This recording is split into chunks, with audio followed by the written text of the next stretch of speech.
Welcome to VNT. Please subscribe and hit the bell icon for more breaking updates. For generations, the United States and Canada shared more than just a border. They shared prosperity, values, and a sense of partnership. Our economies were so intertwined that a car part might cross the border several times before assembly was complete. This interdependence was a symbol of trust, not weakness. But in 2025, Donald Trump's return to the presidency shattered this dynamic. The language of partnership was replaced by aggressive, transactional rhetoric. Suddenly, the foundation of our relationship was in question, and Canadians felt a growing sense of unease. The America First doctrine targeted Canada with a force that few expected, putting decades of cooperation at risk. The stage was set for a conflict that would test not just our economies, but Canada's very identity. In early 2025, the Trump administration launched sweeping tariffs, 25% on Canadian imports, including steel, aluminum, and vehicles, sending shockwaves through the tightly interwoven economies of North America. These measures were not just numbers on paper. They represented a dramatic escalation in trade tensions between two of the world's closest allies. On top of that, a 10% tariff was slapped on oil and gas, targeting one of Canada's most vital export sectors and threatening energy prices across the continent.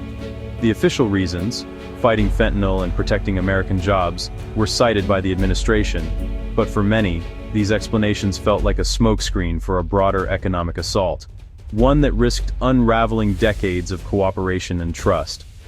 The chaos was immediate. Businesses on both sides of the border scrambled to adapt as costs soared, and supply chains fractured overnight.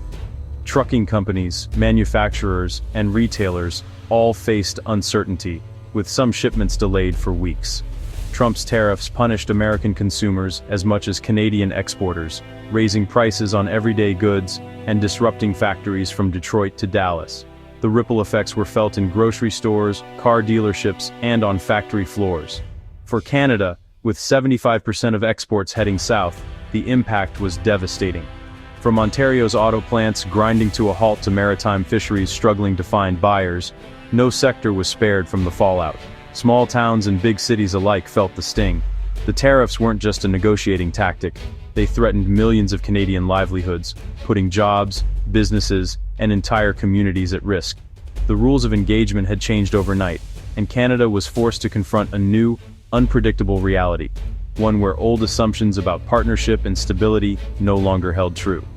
The special relationship between the US and Canada was now a battleground, with uncertainty looming over the future of North American trade. Amid crisis, Mark Carney became Prime Minister in April 2025, initially seeking calm and compromise. His diplomatic approach was met with continued hostility from Washington. As tariffs bit deeper, Carney's tone hardened. He declared the old relationship with the US was over. Canada prepared retaliatory tariffs, signaling it would no longer absorb economic blows in silence. The breaking point came when Trump abruptly ended trade talks over Canada's digital services tax.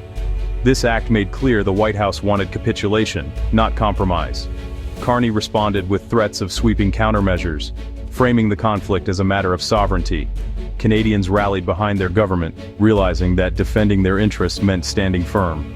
The fight was on. The trade war's true cost was felt by small businesses and workers across Canada.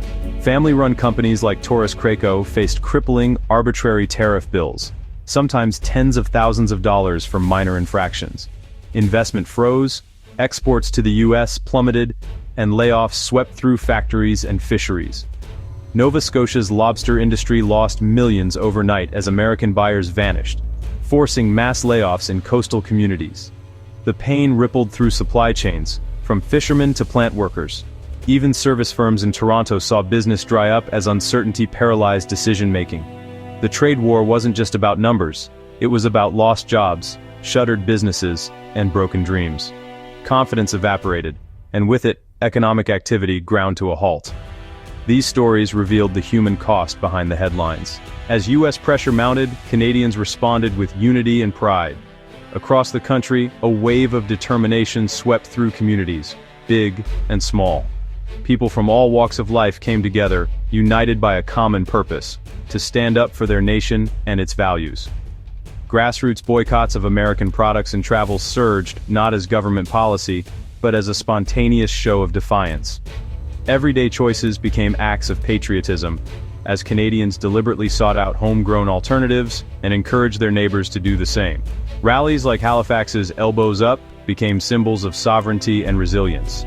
These gatherings, filled with passionate speeches and heartfelt songs, inspired hope and reminded everyone of the strength found in unity. The Buy Canadian movement swept social media as people rallied to support local businesses. Online, Canadians shared stories of community support, posted photos of their favorite local products, and encouraged others to join the movement.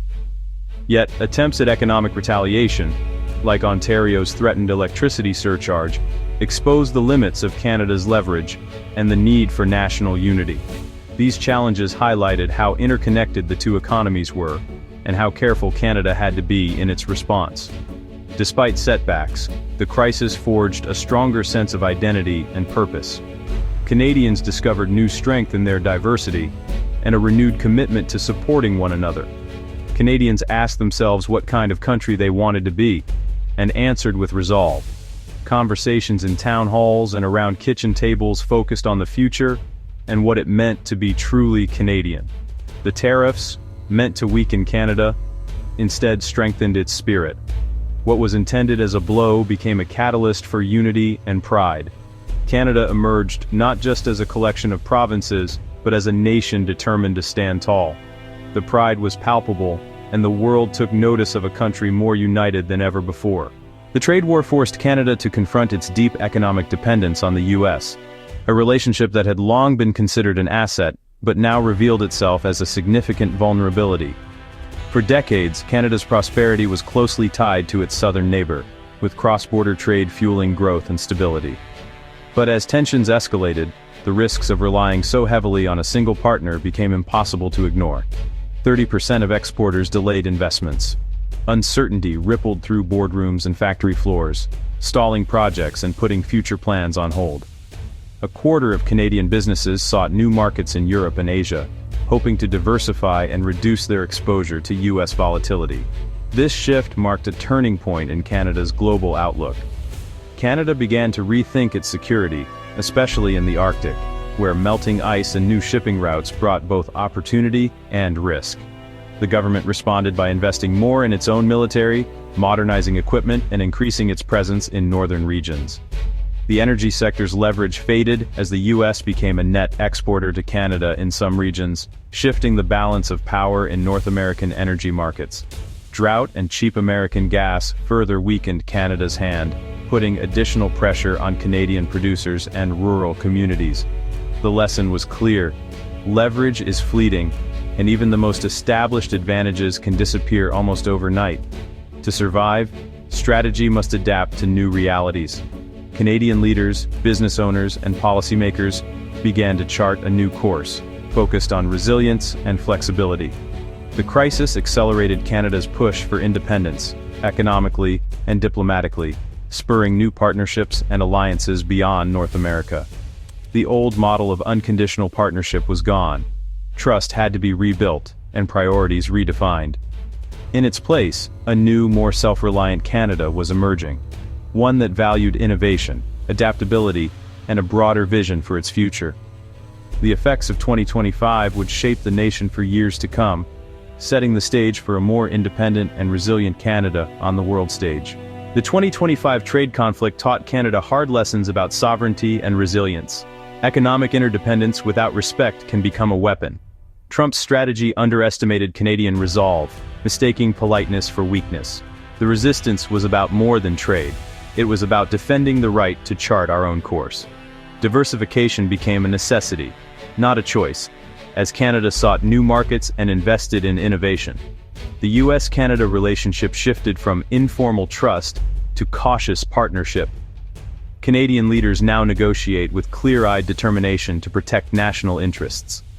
The pain of tariffs forged a stronger, more self-aware nation. The challenge ahead: balance friendship with independence, and build a secure, prosperous future.